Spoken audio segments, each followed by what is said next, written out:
Hey guys, thanks for tuning in. This is Grad School Buddy, a show that gives simple answers to questions about grad school. I'm your host, Ebele Chukwumoyi, a development economist and impact storyteller who has a master's from Georgetown University and a bachelor's from the University of Nigeria, Nsukka. We hope this show helps you make better grad school decisions. Let's dive right in. Today we are talking scholarships with Dr. Cyril, especially the Chevening scholarship. As usual, I'll start by reading our guest's bio and I'll turn the mic over to them to give us an intro of themselves. So, Cyril is an ophthalmologist and surgeon at the Ira Specialist Teaching Hospital, Ira, Edo State. He is the founder and program director of the Vision Shield Foundation for Eye Care, which you can find at www.visionshieldfoundation.org.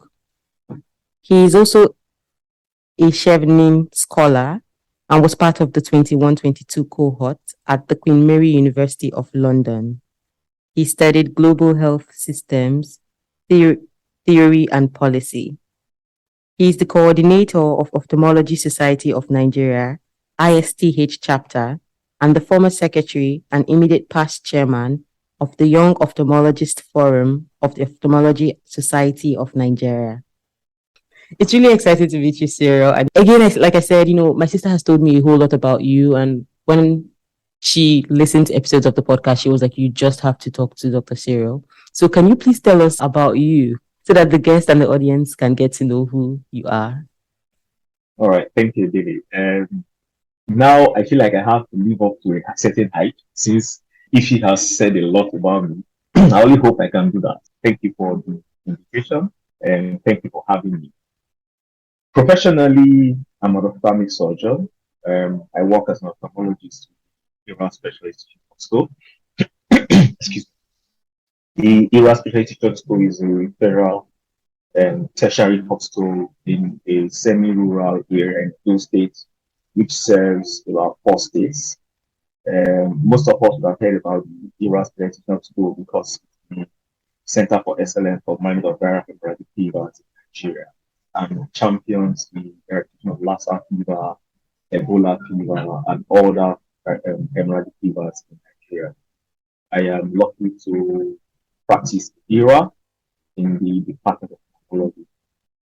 Currently, I'm the coordinator of the Ophthalmologist Society of Nigeria IST chapter, and I am the past chairman of the Ophthalmologist Forum. So, as you can see, I am very passionate about ophthalmology, and that made me start a not-for-profit which provides free cataract surgeries to indigent people who can't pay for cataract surgeries, and also provide glasses for children.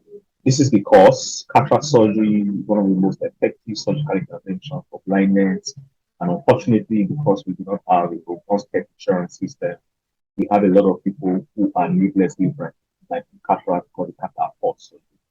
Also, myopia and refractive errors are leading cause of blindness, which is common among children. Again, especially among those who can't afford to get their eyes checked and get glasses. And this translates to poor school performance, early school dropouts, and the resultant reduction in future earnings for these kids. So we try to provide glasses for them. And we've been able to provide surgery and glasses for some people, and then currently looking to expand. That's professionally. Outside work, I would like to say I'm a chill person.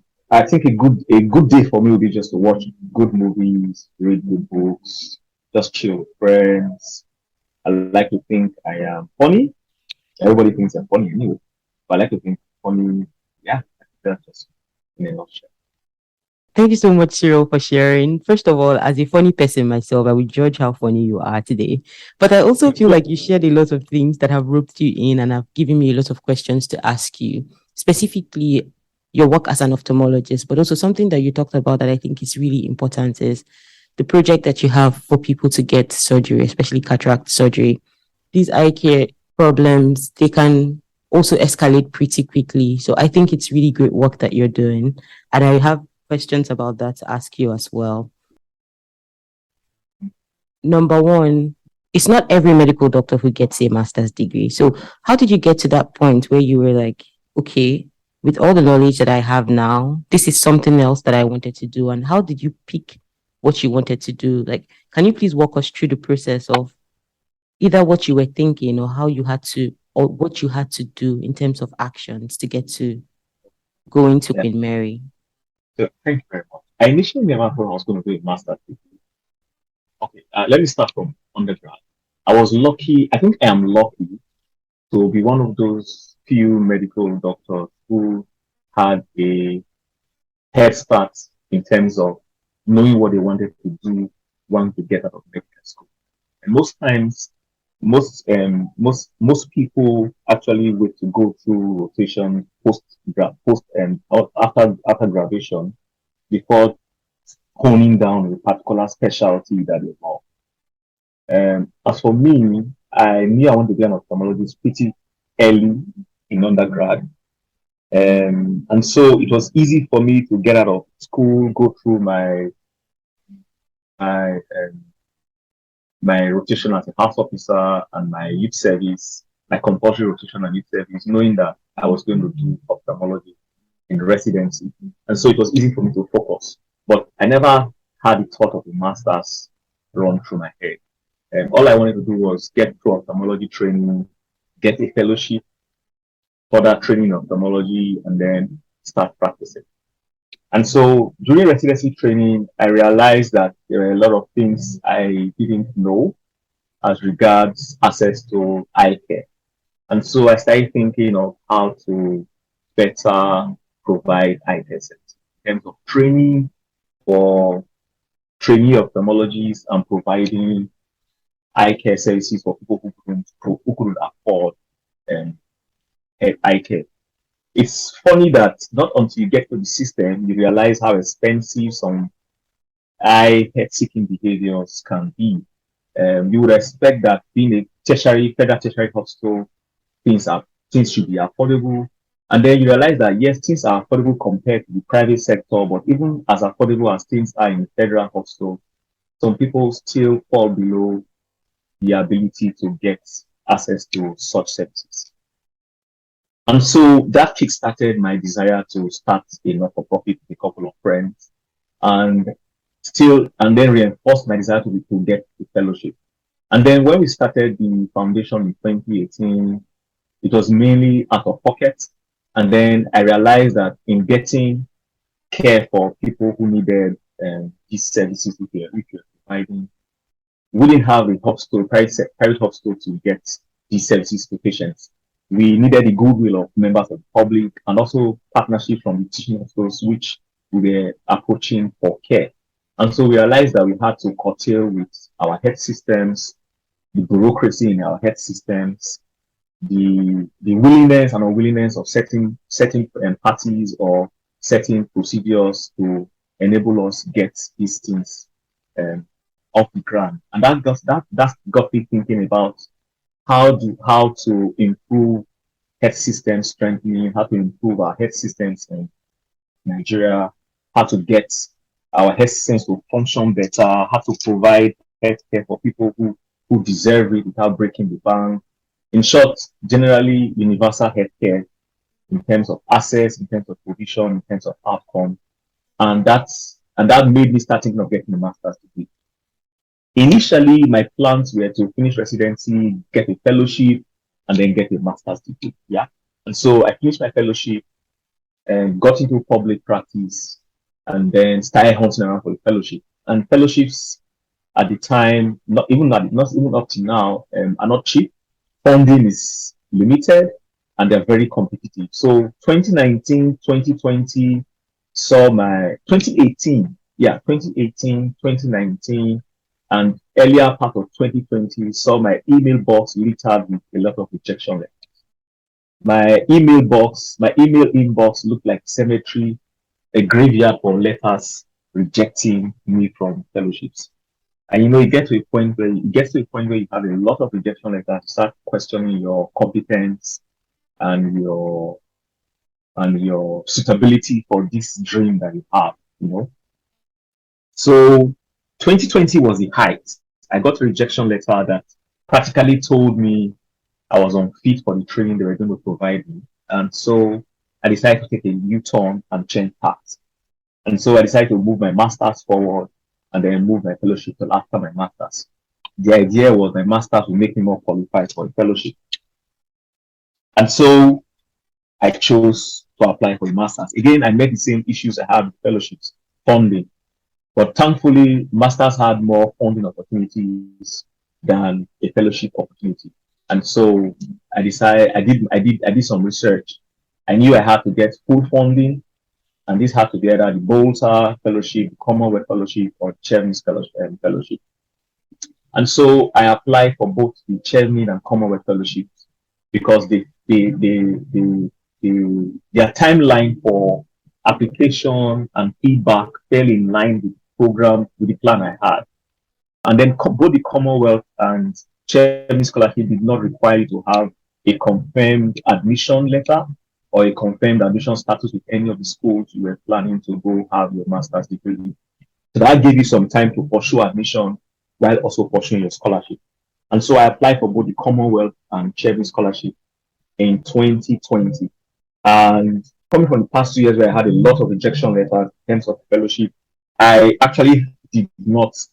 I didn't have high hopes of getting a first positive response from any of the scholarships. And so in January 2021, I got a mail from Chevening telling me I have been progressed to the next phase of the scholarships. And then I realized, okay, I could actually do this. And I think one of the reasons why I think I was able to get the Chevening scholarship was because I believed in what I was going to study and the chance was going to provide for me. Coming from a background of providing services for patients or for people who couldn't pay for such services, coming from a background where I could actually identify the gaps in terms of administration and health system provision, I think I could properly articulate my goals, my desires, and plans on paper because I believed in what I was going to get. And I think that I was able to convey that both in the first stage of the Chevening application, which was written, and the final stage was which was an oral interview. So I think that helped me a lot. And that made getting the Chevening scholarship a lot more easier than I thought it was going to be. And so that's my story of how I chose to go to my master's and where I am now. Currently, I'm still searching for fellowship options. And now that I have a master's, I think that makes me a bit more qualified if I go by the previous rejection emails I had. So hopefully, this creates better chances for me to get fellowship, get further training in ophthalmology, and then put me in a better position to provide eye care, quality eye care at very little to minimal cost to people who can afford quality eye care. Okay. Thank you so much, Cyril, for sharing. First of all, I really love that you shared with us like your story from 2018 because I think that sometimes when people see other people's profiles from the outside, it just seems very, sweet and you're like, Cyril has gone abroad, he's back, he's working in Iraq. It all sounds very interesting to the ears. But then when you dig deeper, you see, the story of passion, the story of commitment and resilience. And I really appreciate that you shared that story with us because I've seen people who, they've applied for 2 years, myself included. And sometimes when you tell them, it's okay to take a break and continue, they think you're trying to tease them. But the truth is everybody goes through this phase, There was a time I had to switch off my notifications on my mobile phone because I have my emails on my mobile phone and I have my email notifications on. There's a time I had to stop because it got to a point that every time I got a notification email from the fellowship prospect, the next thing I saw was, we regret to inform you.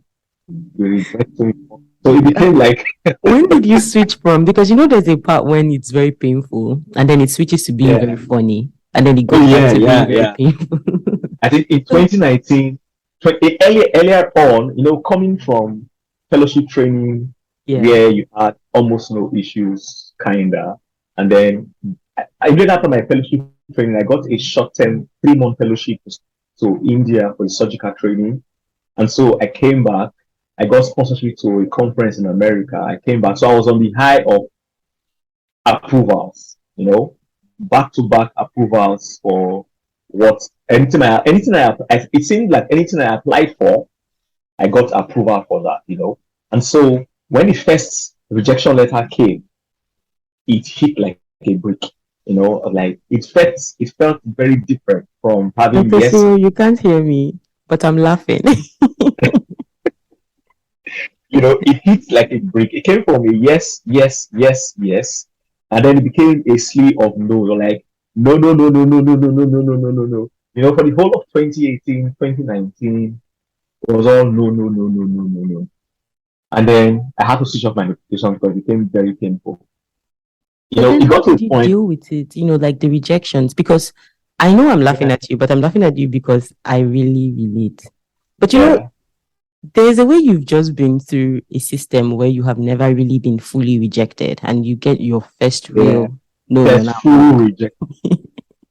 Yeah, It just lets you introspect and think deeply about both yourself, and I think it lets you dissociate the fact that the only value you can provide is from getting approvals, and you understand that there are other parts to your life. But how yeah. It did you got deal with that rejection, like the rejections you were getting to the point where you had to switch off your notification? How did you deal with the emotions that came yeah. with that? I think what helped me was setting up the Vision Sheet Foundation, because at that time when I tried setting it up and then getting it started with a couple of my friends, I stopped applying for fellowships.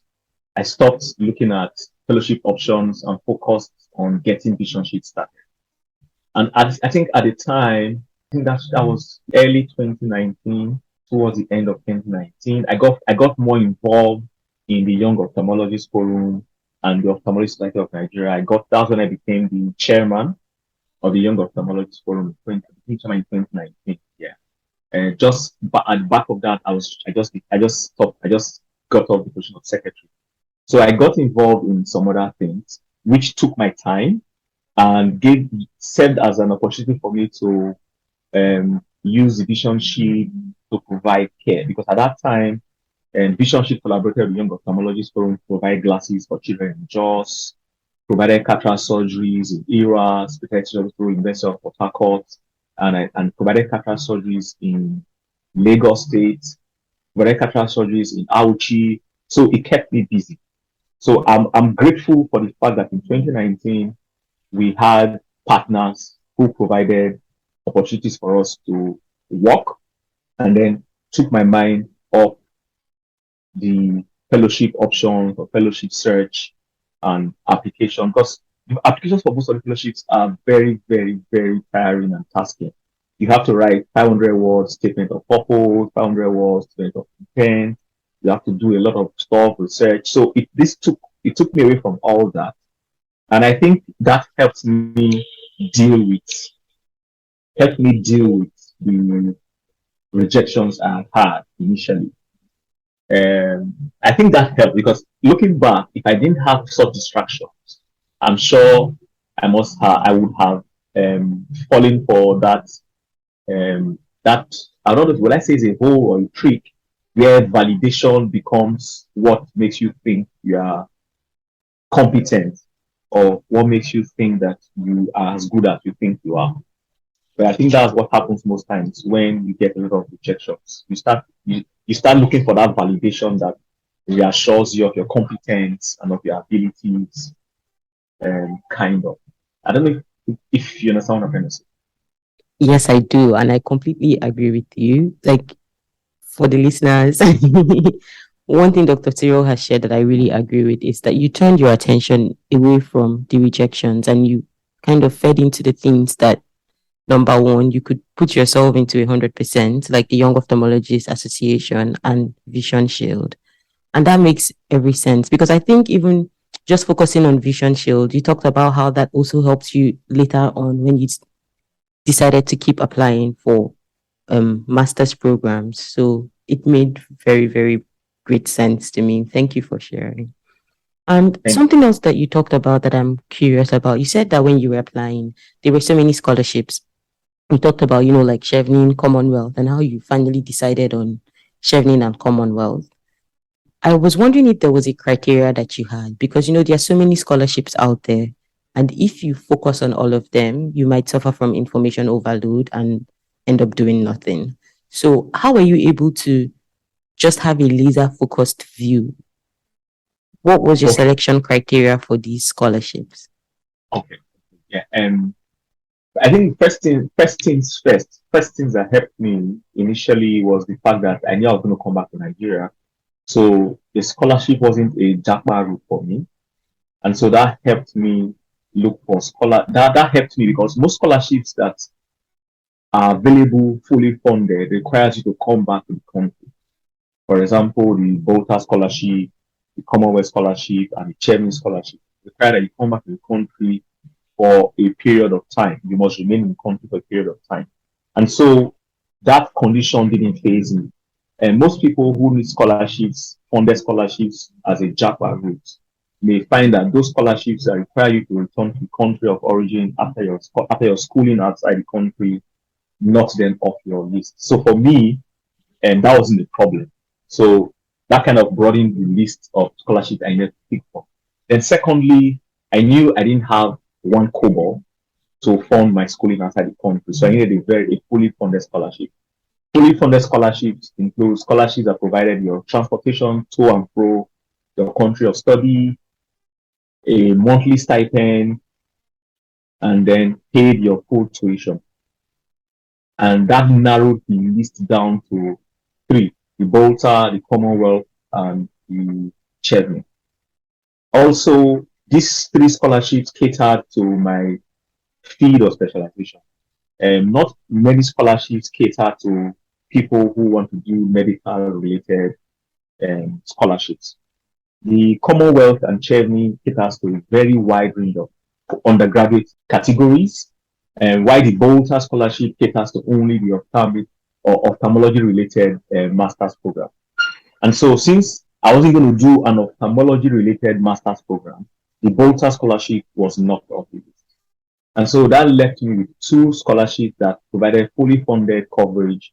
And I didn't mind coming back to Nigeria after my education. And secondly, at the time I decided to apply for a scholarship, I had not applied to any university for admission. And so the Commonwealth and Chevening scholarship did not require me having a confirmed admission status before applying. I could apply for the scholarship and then pursue an admission prior to the deadline for confirming my admission, which for the Chevening scholarship was in July the following year, and for Commonwealth was in June the following year. So that gave me about 9 to 10 months to pursue an admission. So those are the criteria that led me to choosing both the Commonwealth and Chevening scholarships. And fully funded, space and time to research and get your admission, and the fact that it covered my choice of a master's degree. So that's why I picked on those two. And I would also want to advise that limiting yourselves to some set of scholarships gives you the chance to be laser focused and gives you the space to do very good research and properly answer the questions you need to answer for your scholarship exam or your scholar. Yeah, because the first part is literally an exam. You have to answer a lot of questions. Okay, thank you so much. And what I really love is how you also summarize the things for guests because I try to do this, but you're always like, I'll go summarize my points by myself. Thanks. So thank you for doing that also because it makes my work easier. But like something that I know that you repeated a lot of times is research. And I think that people underestimate the importance of researching during the application phase. And please, for the benefit of the listener, can you tell us what some of the research that you conducted, like what were some of the things that you researched? Was it about the school? Was it about the program? Was it about the research you'll be conducting in the program? Like, can you just share with us what that process was like? Yeah, thank you very much. I think, okay, for me, what helped me was I knew, I had an idea of what I was going to study. I think that's where most people get it wrong. It's kind of like putting the cart before the horse. I think the horse is that you have an idea of what you want to study and why. I knew I wanted to go into global health. I knew I wanted to learn stuff about health policy, health system, health financing, and health economics. So I kind of had an idea of what I wanted to do as a master's student. And so that helped me search for the course that had maybe everything or some of these things. So I had this idea of the course I wanted, and then I did a research on what schools offer what courses related to what wanted. So I chose the London School of Hygiene and Tropical Medicine, Queen Mary University and the Birmingham University. The London School of Hygiene and Tropical Medicine offered health economics, health system and health economics. Birmingham offered health policy, health economics, and health planning, I think. And then Queen Mary offered health systems theory and policy. And so if you take a look at these three courses, which I picked, you find out that they all had an underlying thread. They all had an underlying thread of health policy and health systems planning or strengthening. And so that helped me, first of all, in overcoming the difficulties of deciding on what to study. Now, apart from picking those three courses, knowing what I needed to study, I needed to also research these courses and find out what the modules entail.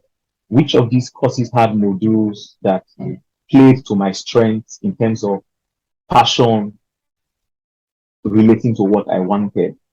And so each university, luckily, universities outside Nigeria have detailed websites that have detailed information about modules, campuses, what you expect to learn, what you expect to take away from such training.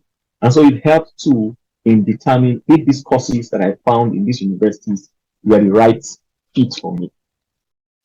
And so that helps. So it kind of narrowed down my focus. Okay, I've got these three schools.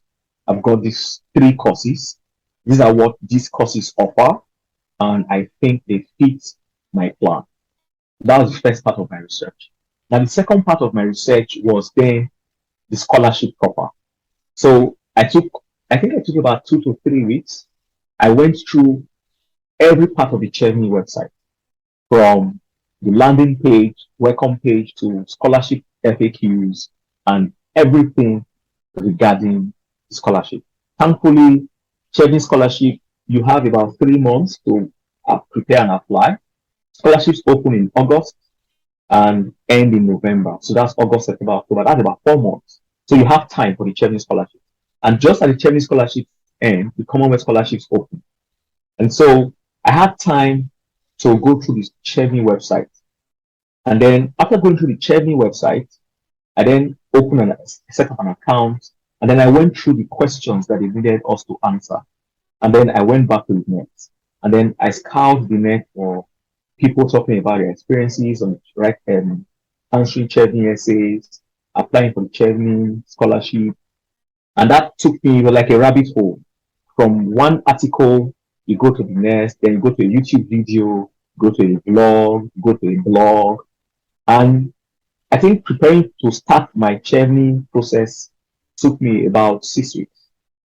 So it was 6 weeks of researching the website, researching answers to essay questions, researching the answers to what they really needed, what qualified me to even get past the screening process, and then what people generally thought Chevening required when answering their essays, and if I was a fit for the scholarship, and if my experiences, my lived experiences were a fit for the Chevening scholarship.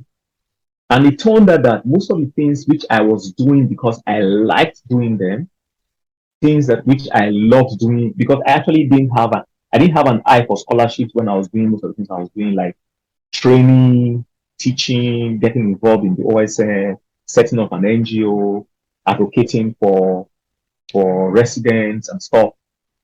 I didn't think those were going to come in handy because I love doing them. But it turns out that when I started researching the Chevening scholarship, I realized that most of the things I was doing actually was a very good fit for the kind of candidates Chevening required for the scholarships.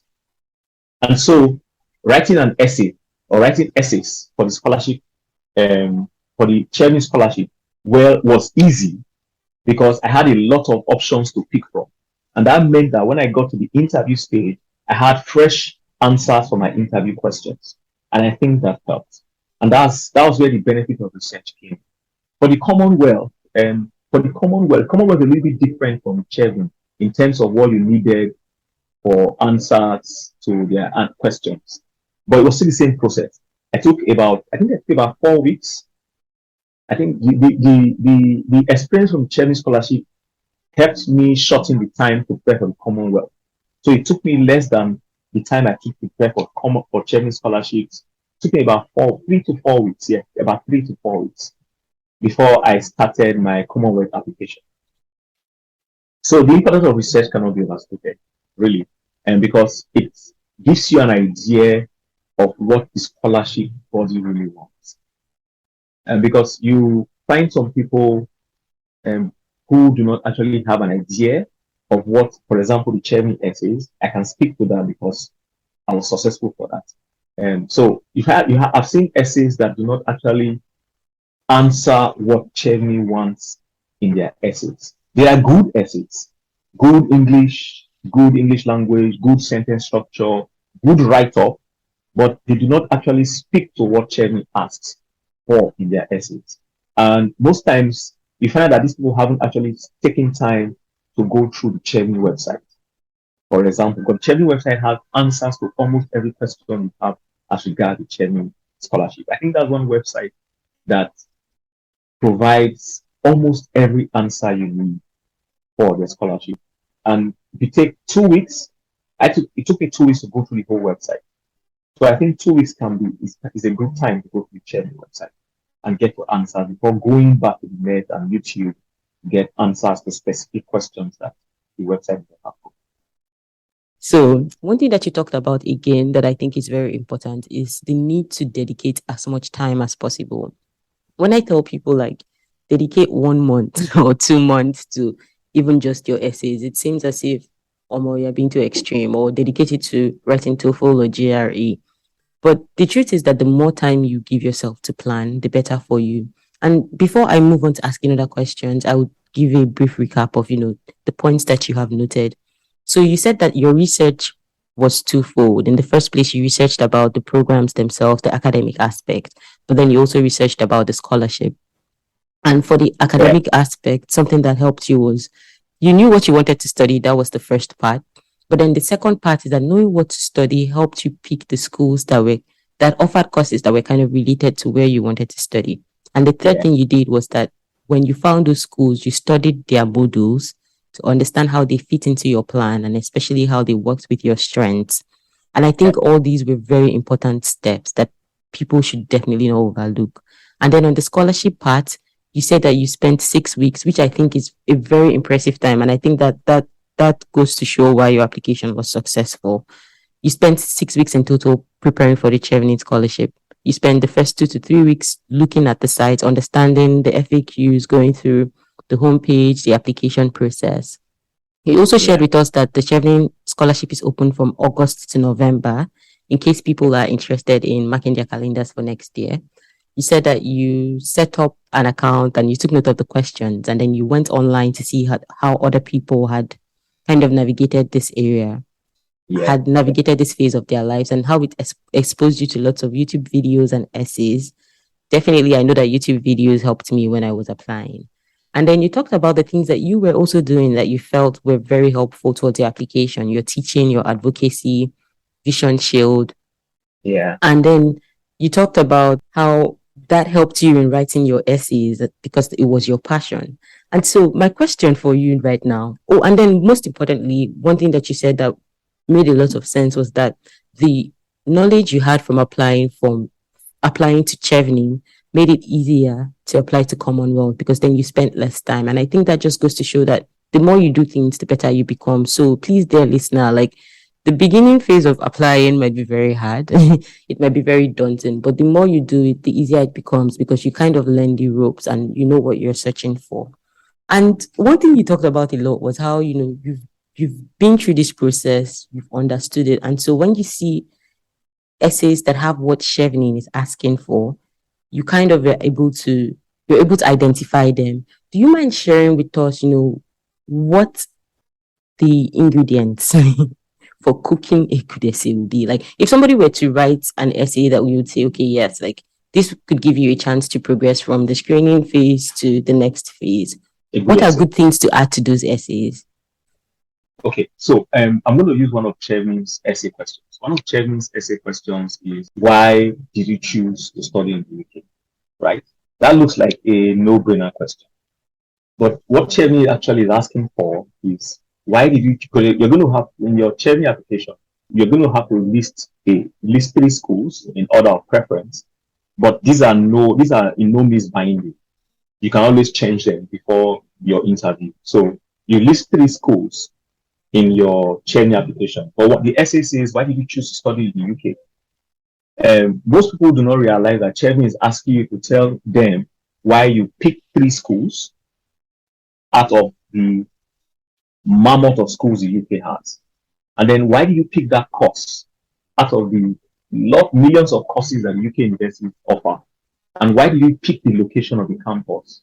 And then apart from just studying, what else in the UK is endearing to you? Why didn't you go to the US? Why didn't you go to Canada? Why didn't you go to New Zealand or Australia to study the same course? Why UK? And so most people, when they answer this essay, do not answer these questions this way. I didn't know this was what they asked, this was what they wanted, until I went online and found that a lot of people who were successful in Chevening had chosen to answer this question by reflecting on their choice of schools, on the reason why they chose this school, the reason why they chose their courses, what particular important reason made, like for example, if you picked a course to study XYZ, you chose XYZ because XYZ speaks to maybe a passion you have, or speaks to a problem in Nigeria which is going to solve, right? And then because there is this Professor ABC, who is a well-known professor in this field and has written seminal works on this particular field, and you think it's going to be worthwhile to study under him and gain from his work of knowledge. And then also because XYZ campus is this and that, or XYZ has a very good ratio of international students, therefore you're not going to feel alone, or XYZ has a good track record of caring for all races, of all genders. It could be that maybe you think XYZ, like for example, you're going to study gender relations, and you think XYZ has a good track record and a good history of enshrining and fostering gender equalities and gender representation, and you think that because of the faculty spread, you're going to have a more balanced idea of why or how you can push for gender equality. These are reasons why you pick the course, and this should be reflected in the essay. This gives the essay the picture or the image of a well-researched decision to come to the UK, and not just come to the UK because there's a scholarship option. I don't know if that gives a clear example of how essays should be structured. Yeah. One word you used to describe it was that your essays need to give the vibe that it was a well-researched decision. And I think it also even serves you as a person to really, the research you said you conducted before writing your essays. I think it helps you really understand what each faculty in each school is even about, what's their research about, and how can you even play a role? Can you be an RA? Can you be a TA? Can you collaborate with them? Are there opportunities for you to work in their lab and things like that? Yeah, so are there internship opportunities? Are there fellowships? Do you have are there opportunities to mingle with industry players that's going to help your future prospects? So I will go back to the main questions because I know that I have digressed 1 million times, but it's just because you keep saying things that make me like I pick them and I want to really make sure that we get all the information from them before moving on. So can you tell us what you felt like when you finally got, you went to the interview and you got the Chevening scholarship and you realized, oh my God, like this is real. They are sponsoring everything. It's a fully funded scholarship and I'm really going to the UK. Can you tell us what that feeling was? And I know that there must have been a switch in emotions from, oh my God, I'm going to the UK to, oh yeah, you don't they go to the UK to, now you're in the UK and now you have to maintain the scholarship. So then going back to what I said about the academic standing. So can you please just take us through that whole journey from when you got the scholarship and you realized you were going to when you eventually left to the pros and cons, the ups and downs of being a Chevening scholar in the UK? Please share that with us. All right. I had mentioned initially that I was coming from a place of no's, lots of rejections, lots of we regret to inform you, even though you're a very good fit, but you can't do this, we can't do that. And then I put in for the Commonwealth scholarship and the Chevening scholarship, and they're not going to get back to me till the following year. And so I think this Chevening scholarship, they get back to you towards the end of February. And I didn't get any email from Chevening until I think the last day of February, if I remember correctly. And the mail came in the evening at about 6 p.m., I think. And then I saw the email notification on my mobile from Chevening, and then I knew, oh, this is it, And then all the rejections I had gotten came flooding back. And then I told myself, well, something must kill a man. And then I clicked on my notification, and then I saw congratulations. And I leapt up and jumped over my sitting room chair and jumped back twice. And then they were like, oh, what's happening? What's happening? I'm like, no, don't worry, don't worry, don't worry. And then I read the email like 100 times, made sure it was directed to me and not somebody else. Because I mean, who knows, maybe they wanted to address it to someone who would be serious. Because of village people. Yeah. Maybe it was I made sure it was directed to me. And then I knew that I had a very short time to complete the following steps, And so immediately I got into that. And then and I realized, okay, I had just 2 months to prepare for my interview. Interview was going to hold I think it held in April.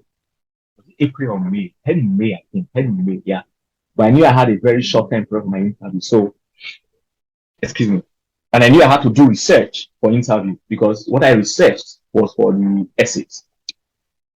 And so I got that message, became elated, finished, did the final steps I needed to do, and then started my interview, which meant I had to go back for more research on interviews. Thankfully, there are more resources on interviews than essays. And this is because nobody wants to post their essays and be the source of a plagiarized application.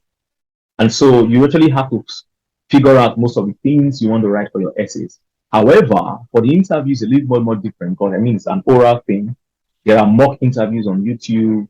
There are people giving their 2 cents about why they think they did well in their interviews. And so it gives you an idea of what you need to say. And I read more information for my interview than I even had for my essays because within the short time I wrote my essays and when I was going for interview, I still kept doing some more stuff. So I had new ammunition, so to speak. So it made preparation for the interview easy. All I needed to do was to rehearse coherent speech, direct and fast speech because I had very little time. I think interview lasted about 45 minutes or so, 45 minutes to an hour thereabout. So you have to answer a lot of questions in short time, and you have to be coherent, you have to be direct, and you have to be clear. And so I have to do a lot of rehearsing about because I stutter, and when I talk fast, in order not to stutter, I talk fast or I talk faster. And if I talk faster, you tend not to hear me. And then when you're in an interview situation, it's kind of like a tense atmosphere. And so the tendency for people who stutter is to stutter more. So I needed to pace myself. I needed to learn how to pace myself, provide clear information.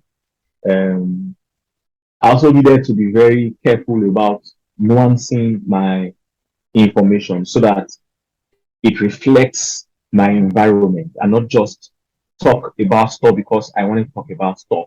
Whatever I was going to talk about was going to reflect how I needed to show how it was going to affect Nigeria when I came back, or not maybe not Nigeria, but my immediate environment, especially where I worked.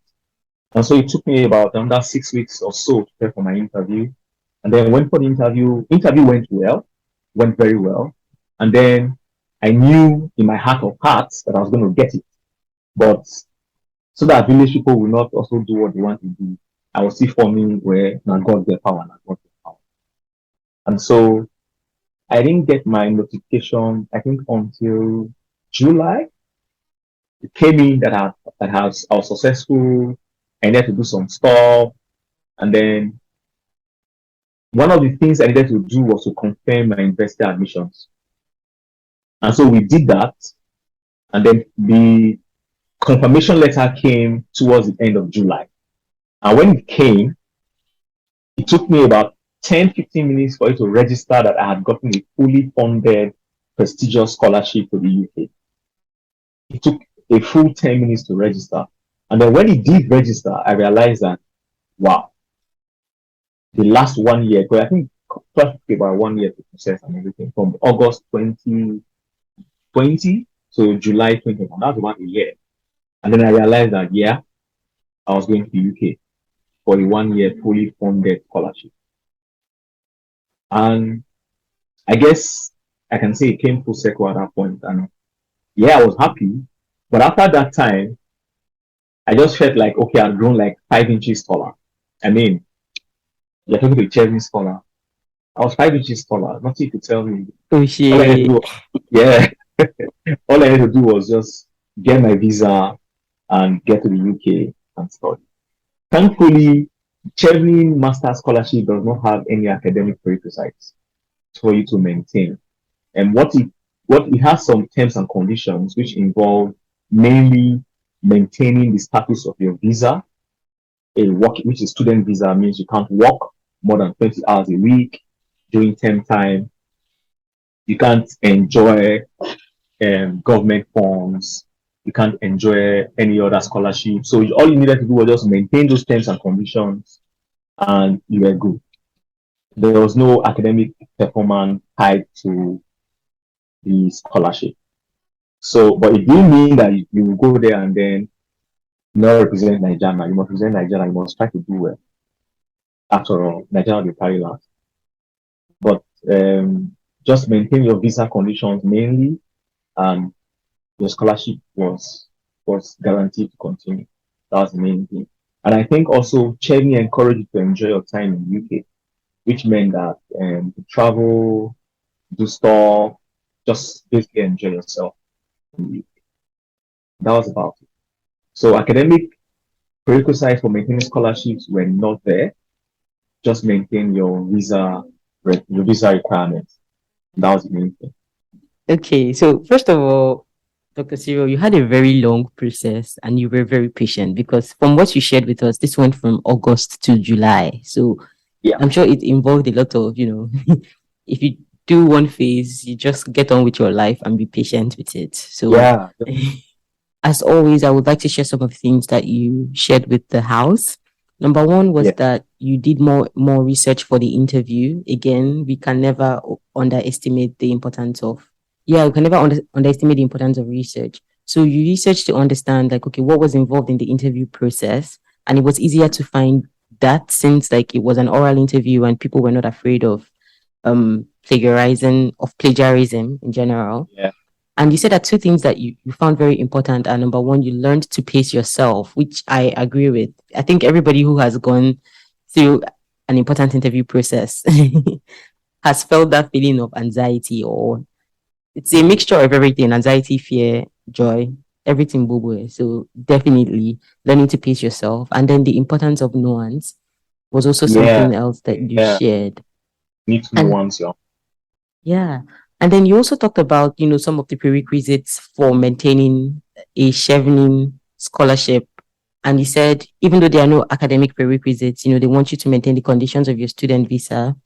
You're not allowed to have government funds and you shouldn't have any other scholarship. So please remember to read the terms and conditions of the scholarship that you have either applied to or have been accepted to, because that really helps you understand how to be in good standing. So, okay. And I know that something else you said was that the Chevening scholarship, it likes its scholars to have a great time when they travel to wherever their school is. And one question I have for you now is like, what was the most exciting part of this? I know you said that your shoulders were very high. I can imagine. But what was the most exciting part of everything for you? Whether it was when you were finally in school, going through the academic journey, what would you say was the most exciting part of this journey for you? For me, the most exciting part of the journey was the extracurricular activities I got to partake. I finally had a chance to go skydiving. I really wanted to skydive. Oh, I want to go skydiving. My mother cannot listen to this Oh, episode before I go. I've always wanted to go skydiving, bungee jumping, and hot balloon riding. I was only able to go skydiving and bungee jumping. And yeah, so I skydived from 15,000 feet. And now I've told myself whenever I travel and there's a skydive arena somewhere, I'm going to go skydive again. And then we I think bungeed from 30,000 feet. So it was fun. And then I think other parts I loved was the travel. Yeah, I finally got to see Stonehenge. Always wanting to see Stonehenge. I was hoping an alien would come down and we'd have a discussion, but unfortunately they were on vacation. Then where else? Yeah, I got to see Queen Elizabeth, and I saw her in her castle. Where was this now? I forget currently. So I think most times with the extracurricular activities, the parties, the friendships, the new food, that was for me the most exciting part of my journey, my scholarship journey. Yeah. School was fine. Schooling was fine, but I mean school now, school now. School, there's no school go be school anywhere you are, whether not for mass or not for health. School go be school. Fun is more outside school for me. The main thing was friendships, parties, the extracurricular activities, the the networks that you made. Yeah, that was the most fun part for me in the 1 year I was in the UK. First of all, I'm so jealous of you because how did you go bungee jumping and skydiving in 1 year?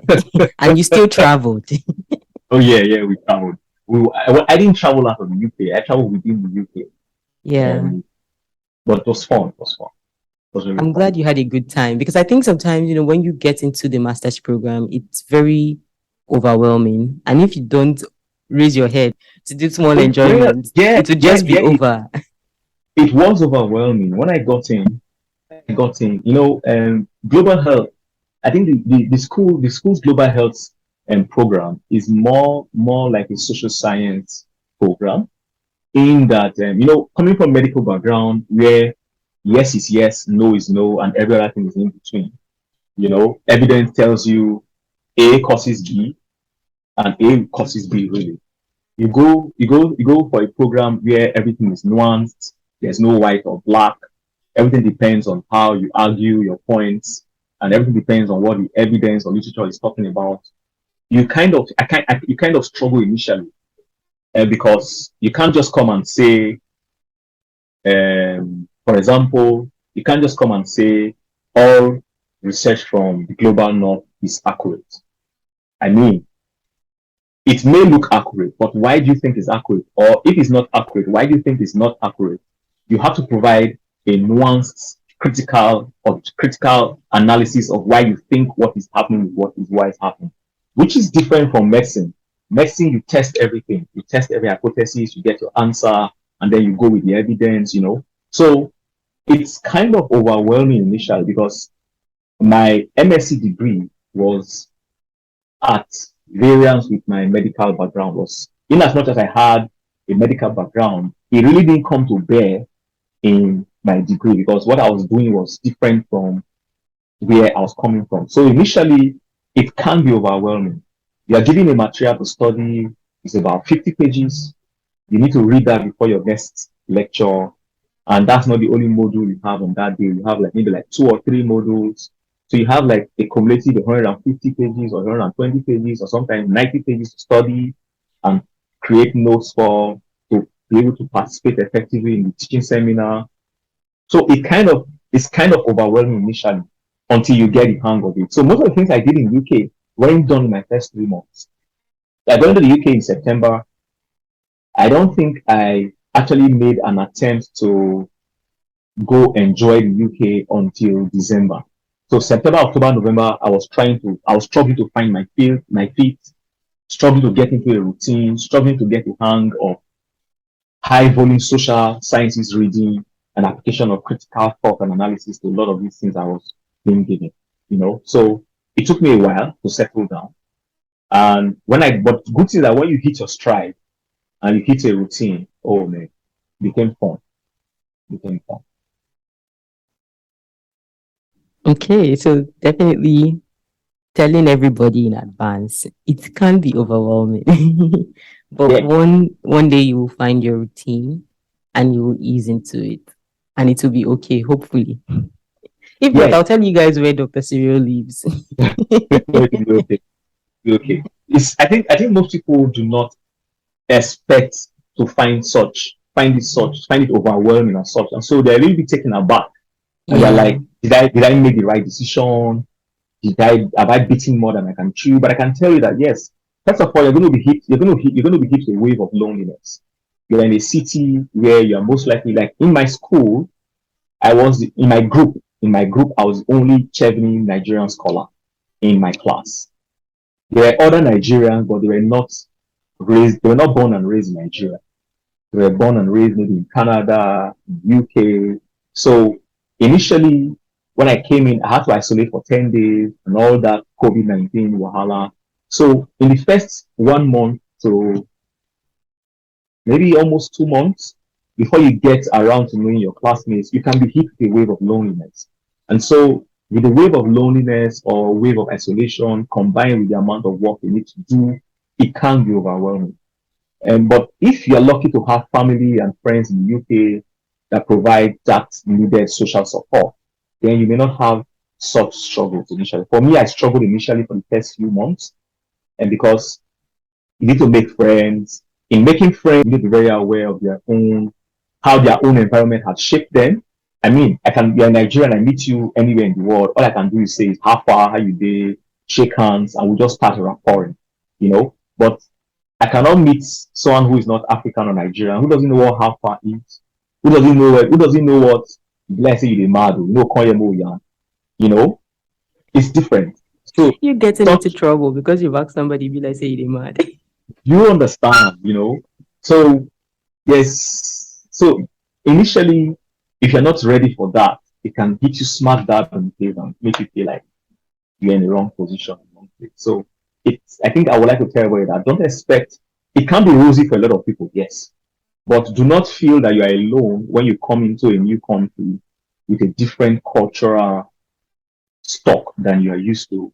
Do not think you are alone when you feel this wave of loneliness, this longing to go back home, and this feeling of being overwhelmed generally. It's normal. It can happen. And you know, you come into these countries in winter. Winter isn't the greatest time to be in Europe. Everybody is indoors, running away from the cold. You are not used to such cold, you know. So, and research shows that depression is highest in the cold periods of the year. So it's normal to feel this way. And I think this is a time where you have to now reach out to friends, reach out to those of your family you left back in Nigeria, and try to make friends. It can be difficult, especially if you're an introvert. It can be difficult to make friends, but just try to make friends. It gets better. Honestly, it gets better. Okay, thank you. And one thing you noted that I know a lot of Nigerians especially underestimate is number one, the power of loneliness, and number two, the feeling of depression. Because we think that we are people that cannot get depressed, amen. But then when Amen. people go when people go abroad, they realize that it's a different thing altogether. And I know that you really shared extensively on what this feeling is, but could you share with us how it manifests? So when you say that, number one, it can be overwhelming, do you please mind sharing with the listeners? Is it in terms of the coursework? Is it in terms of trying to balance the coursework and your mental health? Like, so that when they start to experience those things, I want them to be able to name it. Like, you know that this is happening because, these are the examples that Cyril has shared. Are there Yeah, so examples that come to mind? I'm going to use myself as an example. Yeah. Okay. So excuse me. My first semester, we had some modules. Naturally, on the surface of things, they shouldn't be so difficult, right? But then you have modules, you have coursework to read, and then you have assignments to prepare for. Because you're given assignments to prepare, they're going to come discuss in class the next day, right? And then there are people who've been used to this type of schooling system, right? And then you go to class with them, and then you find them discussing in depth what you struggled to understand because they've been used to this process. And then you can start feeling like less of what you think you are, or you start thinking like, man, I'm not doing so much. I think I am slacking.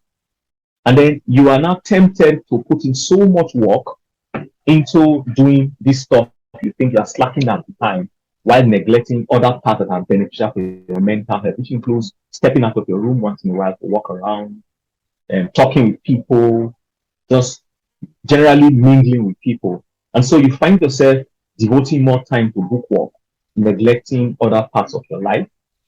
And once you find yourself doing that, I'll advise you to take a pause. Take a pause and step out. Because the truth is that even if you do those assignments or not, they're not going to count for your final scores.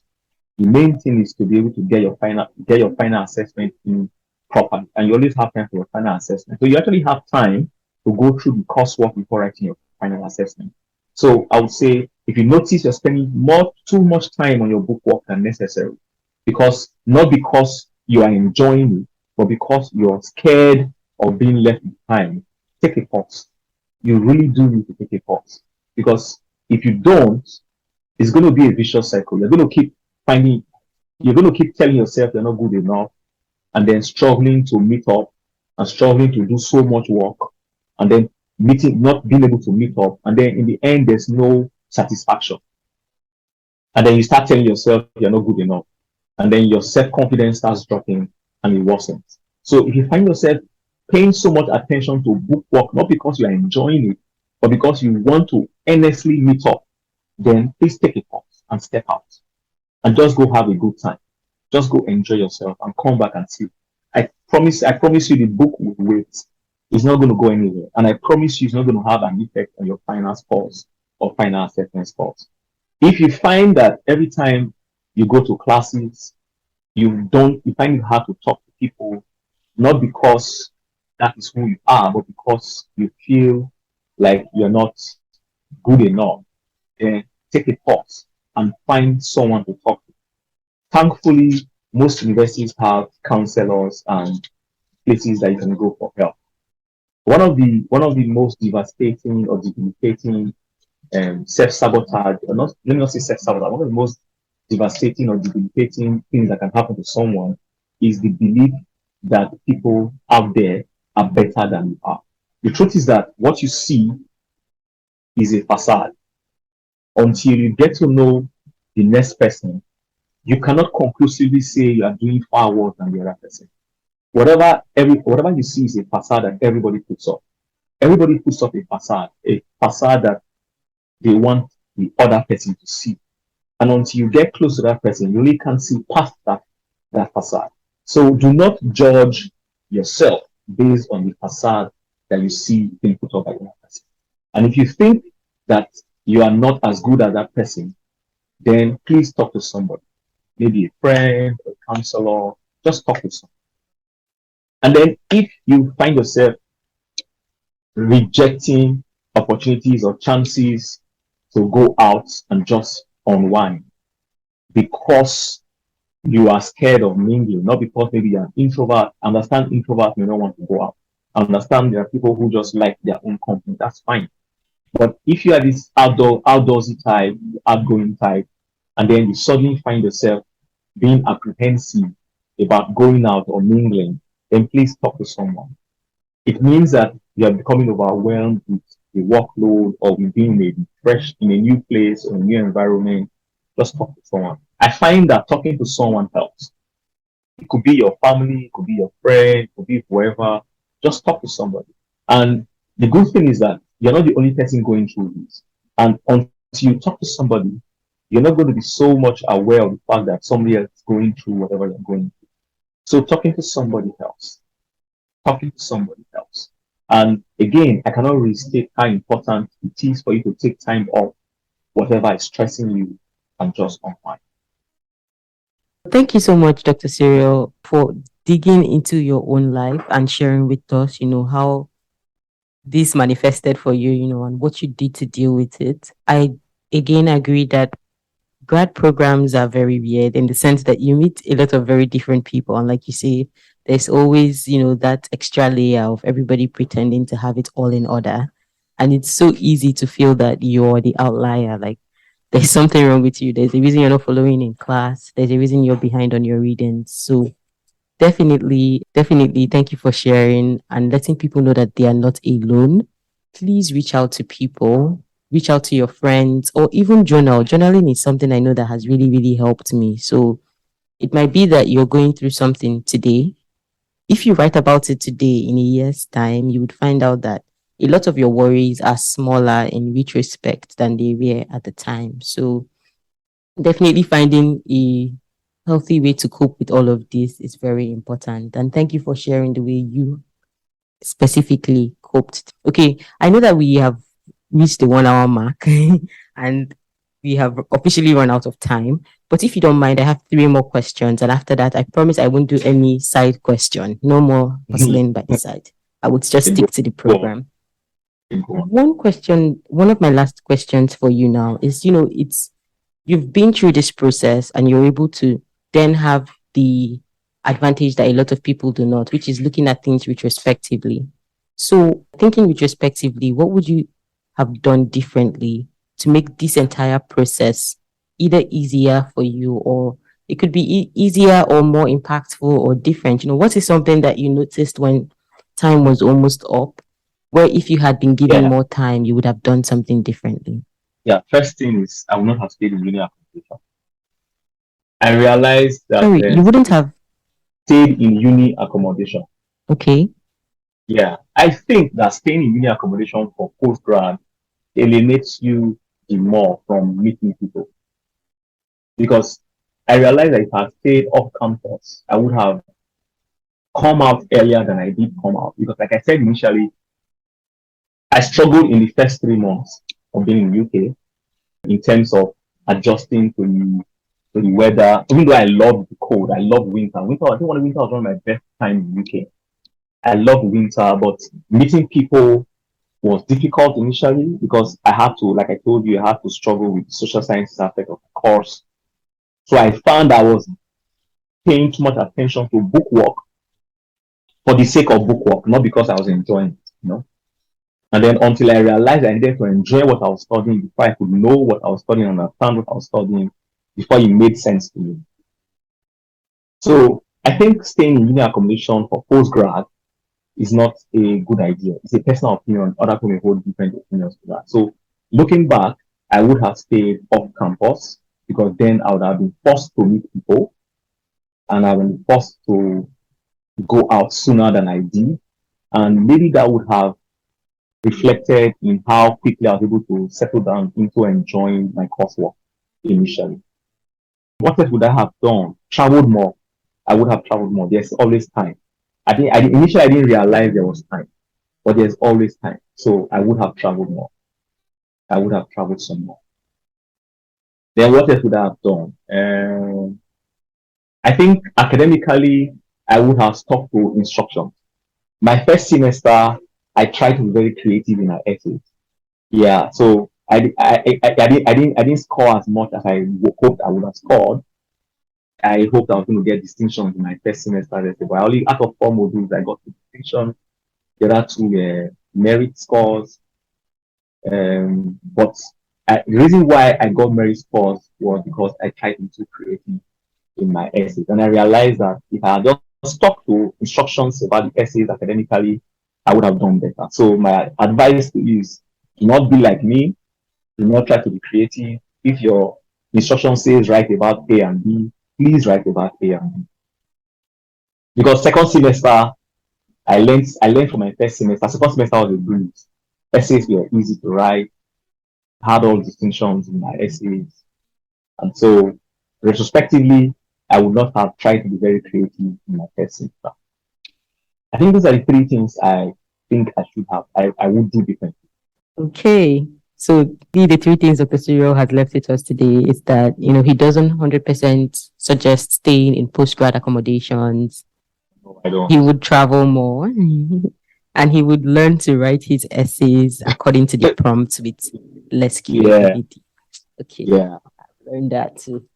So, okay. So my second to last question for you is, now that you've gone through the scholarship application process, you've gone through getting the degree, coupled with all the other experiences you have as an ophthalmologist going through the medical program in Nigeria, what do you think, or how do you think this scholarship and this degree changed the trajectory of your career as a whole, like holistically, from where you were in January 2021 when you got the scholarship till now? What has changed? It might be in the way you look at your work, or the way you look at the things that you do, or the way what you do with Vision Shield right now. Yeah. So I think it's still early days. I got back in August. So this is what, 3 months after? Yeah. So I think it's still early days in terms of career trajectory. But I do know it has changed the way I look at research. I am now more critical about evidence that drives healthcare, eye care, health systems, financing, and everything. And I think it's showing in my research. It's showing in my approach to research, and it's showing in the way I choose what to report on or research on. I think for real, that's one thing I've seen has changed.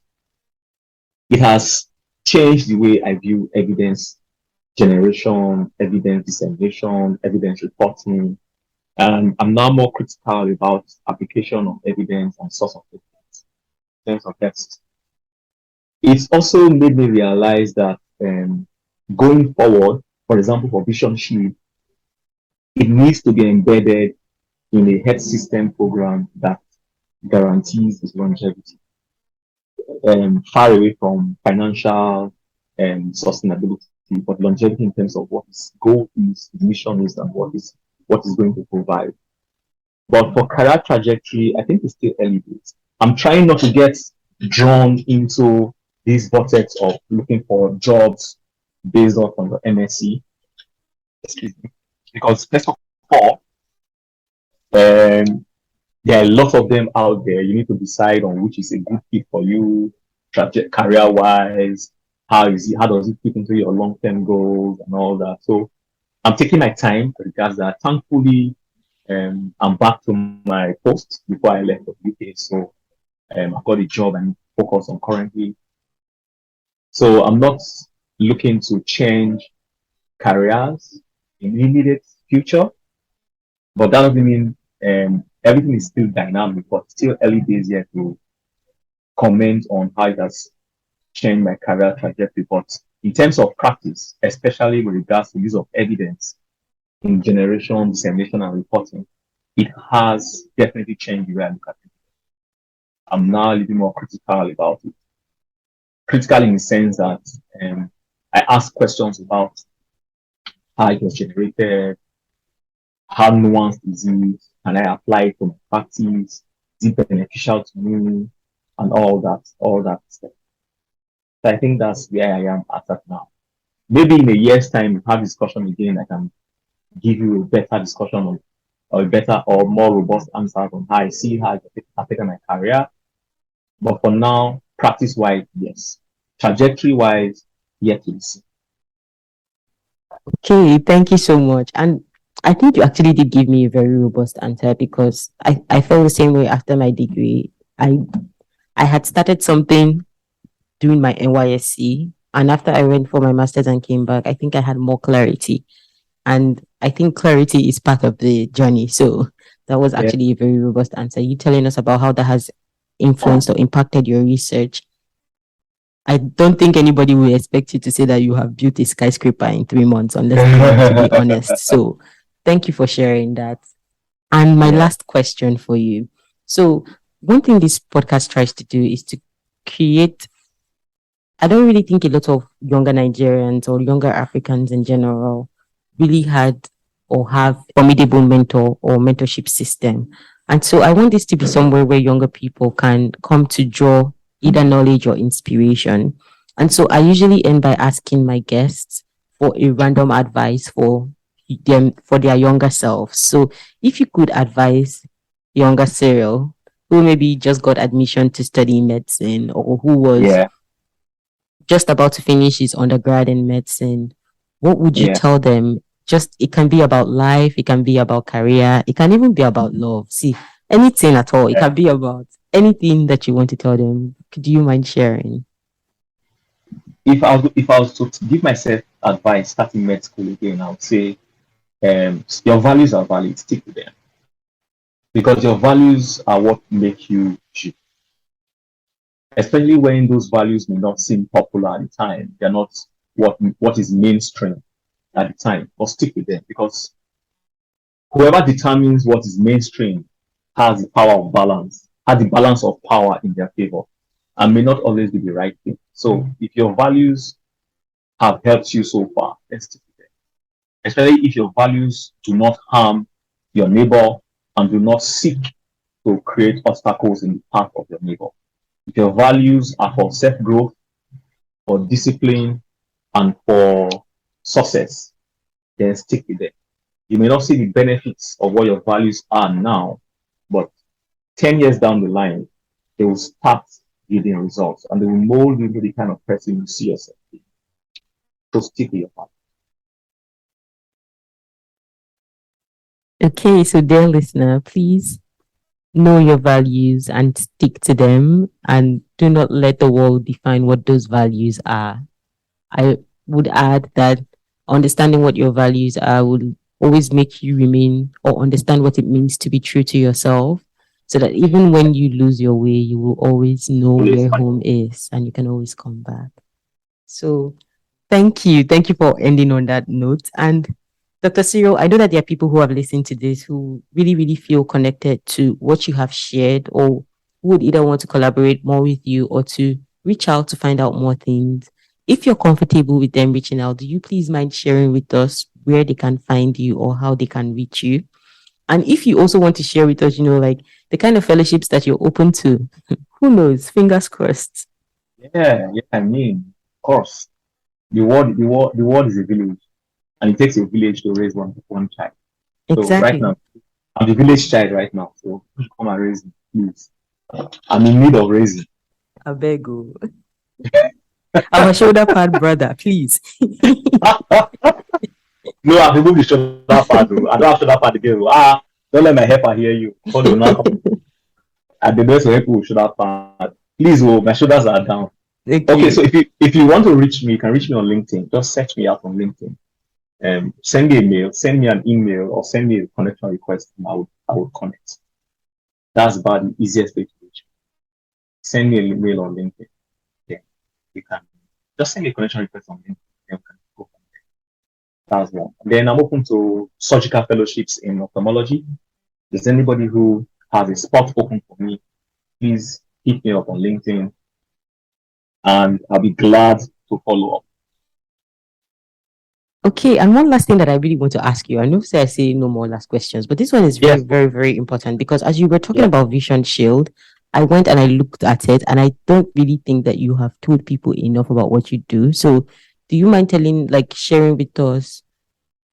I can share some with you if you're shy to Yeah. share it. But some of the things that I felt that were really impressive that Vision Shield has done is number one, you guys are currently active in 4 geopolitical regions, and you've offered 150 free cataract surgeries through, yes, and counting. And I also saw that you have offered free glasses to over 30 people. So do you mind sharing some of that with, like, if you're looking for collaborations or people to work with on Vision Shield to provide these services to more people, what has that been like, and what's your hope for it? Like, Vision Shield, like I said earlier, provides cataract surgeries to indigent, underserved population, people who can't afford to pay for cataract surgery, and provide glasses to children of primary school age who are having problems with their eyes and are struggling in school.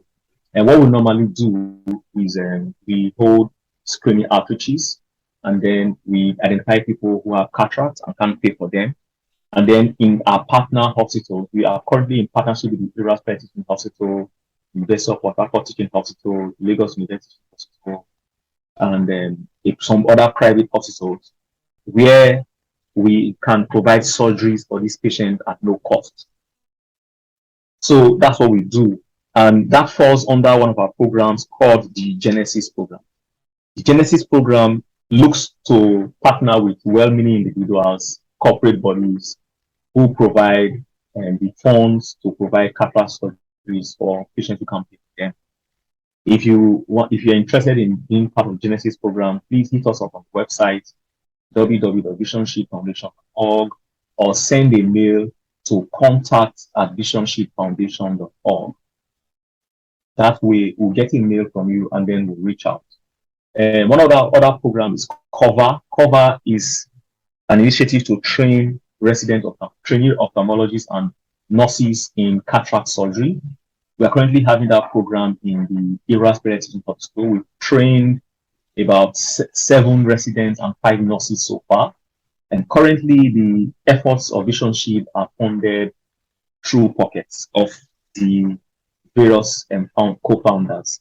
Most of our other programs are funded with partnerships with key health stakeholders like the Nigerian Medical Association, the Association of Resident Doctors, the Young Ophthalmologist Forum, and the Medical Women Association of Nigeria, as well as the teaching hospitals where we are currently present. And so these partners have helped us reach out to over 150 people, provided cataract surgeries for them, and 30 children, provide glasses for over 30 children. The COVID-19 pandemic slowed us down a little because of the restrictions that were in place for mass gatherings and healthcare services. So we are hoping that in 2023, because we just started, we are currently providing 10 cataract surgeries for 10 people in the University of Port Harcourt currently, which that should commence next week. And hopefully by the end of the week, we have provided surgeries for the 10 of them. We also plan to carry out another 10 surgeries in December. And so that will bring the surgeries we have carried out in 2022 to about 40. We intend to increase these numbers by next year, but we can only do so much with the amount of funding we can get. So we are asking that we want to please help fund us, reach out to us on www.visionshieldfoundation.org or send us a mail at contact@visionshieldfoundation.org and we'll get back to you. Thank you very much. Okay, thank you. You see, I didn't even know that you guys had done 40 cataract surgeries this year. So thank you for, like, you guys will do, hopefully, by the time you conclude the 10 that you have at Uniport, 40 this year. And please, I really do think that this is a good cause to collaborate and to invest in. You cannot, I mean, everybody knows how important their eyesight is. So please, if you can gift the gift of eyesight, collaborate with doctors. Actually, just give someone the gift of sight. Yeah. Thank you. That's very impressive. And for real, that's my last question. So you guys, thank you for listening. As always, you people already know me by now. I will ask a question to the question leading to the question. Thank you for chilling with Dr. Cyril and I this long. Dr. Cyril, thank you so much for sharing with us. As always, if you enjoyed this episode, please follow us on Instagram and Twitter at My Grad School Board and listen to our other episodes of the podcast. You can search for Grad School Buddy in most places you find your favorite podcast. We are on Apple Podcasts, Spotify, We're now on YouTube. Praise God. We are in a lot of places, guys. Just please listen. Share with the people who you know who might be going through this process. And if you have questions, feel very free to reach out to us. And don't forget to search for visionshieldfoundation.org if you would like to collaborate to gift the gift of sight to somebody. Thank you, Dr. Cyril. It's been fun being with you today. Thank you very much for having me.